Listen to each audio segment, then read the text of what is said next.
এই গত ১০০ বছরের ইতিহাসে কোনো স্টিমার কোনোদিন ডোবেনি। এটা যে আমাদের শতবর্ষী এপিস জলযান, এটা দীর্ঘ মাঝখানে কিছুদিন বন্ধ থাকার পরে নতুন করে যখন আবার এটা চালানোর জন্য আমাদের উপদেষ্টা মহোদয় নির্দেশনা প্রদান করছেন, তখন আমরা এই যে এটাকে যে আমাদের নিজস্ব ডগিয়ার্ডে আমরা এই যে মেরামত করছি এবং আধুনিকায়ন করা হয়েছে। আগের চাইতে অনেক আধুনিকায়ন এবং সুযোগ সুবিধা বৃদ্ধি করা হয়েছে। এখন যাত্রী সাধারণ আগের চাইতে অনেক বেশি এই যে এটাতে এই যে সুযোগ সুবিধা এবং এই যে সুযোগ সুবিধা পাবে। আর দ্বিতীয়ত এটা আগের চাইতে এই যে স্পিড হয়েছে, আগে যে স্পিড ছিল তার চাইতে এই যে মানে স্পিড হয়েছে। স্পিড ছিল আগে এটা ৮ সাড়ে ৮ কিলোমিটার স্পিড ছিল, এখন প্রায় ১০ সাড়ে ১০ এটি ২০২০ সাল পর্যন্ত কিন্তু এই স্টিমার সার্ভিস বরিশালের ছিল। পরে ২০ সালের পরে স্টিমার সার্ভিসটি পুরোপুরি বন্ধ হয়ে যায়, বিশেষ করে গাজী পুড়ে যায় এবং অস্ট্রিচ জাহাজ নষ্ট হয়ে যাওয়ার পরে পরবর্তীতে এই সার্ভিস আর দেওয়া সম্ভব না। আমরা মনে করি এটি একটি নিরাপদ সার্ভিস, এটি এই অঞ্চলের মানুষদের একটা প্রাণের সার্ভিস ছিল। কারণ স্টিমার কোম্পানির যে খাবার, আতিথেয়তা, স্টিমারের যে অন্যান্য যে বিষয়গুলি ছিল সেটা অত্যন্ত সুন্দর ছিল এবং এই যোগাযোগের মাধ্যমে বরিশালের সাথে কলকাতার যোগাযোগ রক্ষা হতো এবং আমরা জেনেছি পরবর্তীতে বা লেখাও পড়েছি। হ্যাসেল ফ্রি জীবনের smart companion Walton home and kitchen appliance.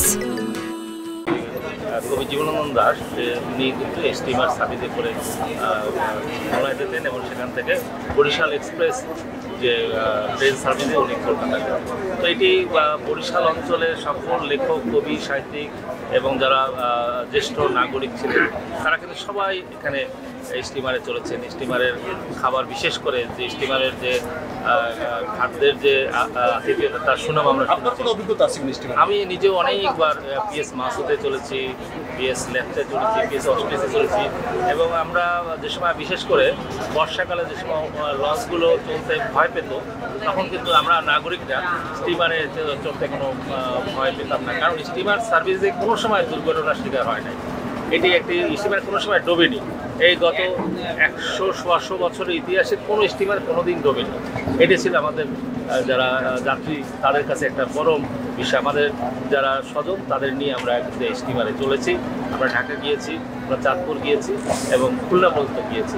তবে এই সার্ভিসটা আবার শুরু হয়েছে এবং একটু যাত্রী ভাড়া এখনও একটু বেশি। আমরা মনে করি যে সেই পুরোনো দিনের সেই অভ্যাসটা ফিরিয়ে আনার জন্য যাত্রী ভাড়া যদি আরেকটু কমানো যায় সেটার জন্য ভালো হবে এবং স্টিমারটি যেন সুন্দরভাবে চলে এটা দেখার দায়িত্ব সরকারের এবং অন্যান্য সকল ক্ষেত্রে নাগরিকদেরও দায়িত্ব রয়েছে। পিএস মাসুদ ঐতিহ্যবাহী রকেট জাহাজ